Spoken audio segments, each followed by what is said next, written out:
television from Seoul, South Korea. Oh, wow. They came over and they did a story on my school. That's really cool. How did they even hear about that? Through Grandmaster Jung in Cedar Rapids. Hmm. And they were very impressed. Very cool. And it was, they traveled all around the world filming different stories about Taekwondo and that.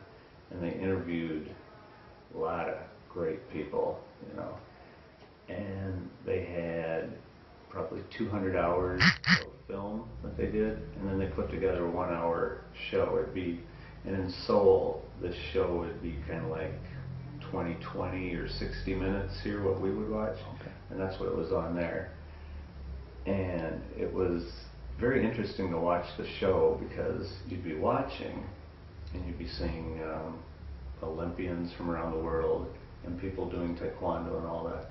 And then you get about to the middle of the show, and then it starts with a picture of the Mississippi from Pikes Peak up in McGregor, and then it shows me driving my work van home because the reporter was in the truck, the cameraman, and we pull into my yard, then we get out and shows my students showing up for class.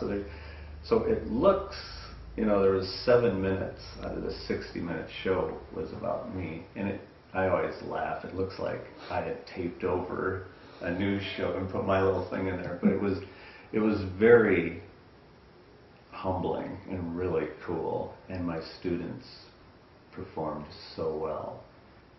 And there was one part where, you know, in Taekwondo you do these, they're called forms. Every belt has one. It's like a choreographed fight sequence, and the higher you go, the more complicated they get. And each one of these has meaning. Part of Korean culture and history goes with these forms. So we got to one form, it was Chun Mu, and they asked this one girl in my class if she knew what it meant. So she stood there at attention, and she recited it word for word what it meant. And they said, afterwards I talked to the reporters, and they said that they got such a response from that one little segment that the people of South Korea could not believe that here's this American teenage girl had taken the time to learn their history, and they were just astonished by that more than, you know, a lot of people at Taekwondo, it's all fighting and kicking and that, but there's knowledge to it also. And she made me so proud when she ripped right through it. And so, but it was really cool. And then like 2 years later, I was at Grandmaster Jung's daughter's wedding, and I was sitting there chatting with people, and there was a reporter sitting there from South Korea, and she kept looking at me.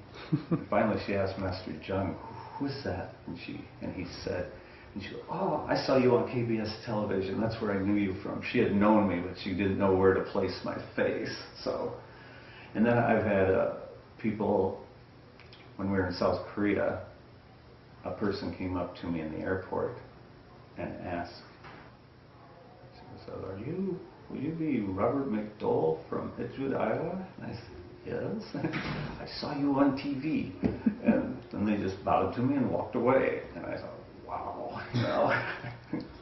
So The superstar from South Korea. Yeah, it's yeah. Very cool.